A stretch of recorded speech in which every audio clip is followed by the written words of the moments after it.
Homo sapiens, right, our species is, has a repertoire of both cooperative mechanisms, we cooperate, but also competitive mechanisms, right? And so to somehow shut off all of our competitive drives, right? We are a hierarchical species, right?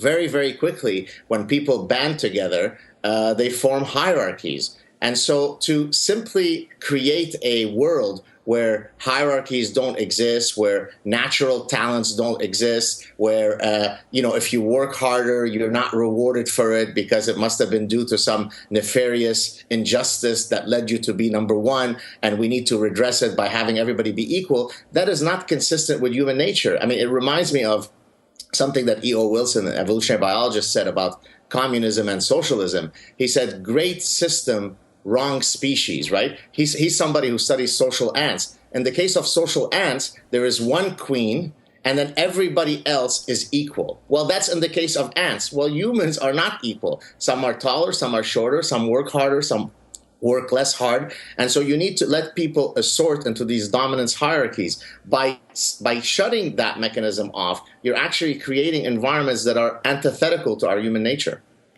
Well, so what do you think are the long-term implications for students, graduates who've kind of walked away with this ethos that they're going to be treated fairly, that everybody's the same, that they're special? And how do you think that they're going to suffer really in the future? Well, it's going to be a rude awakening, right? I mean, just take, for example, safe spaces, right? The idea that, if you expose me to a position that is different from mine, that might be threatening to me. Well, that's the very definition of learning, right? I mean, you go to university so that you could be exposed to a multiplicity of ideas rather than simply be exposed to ideas that confirm your a priori positions. Well, when you go out into the real world and you have to face a boss or a coworker or a friend who is not under the rubric of safe spaces, it's going to be a rude awakening for you because you're going to realize that not everybody agrees with your positions.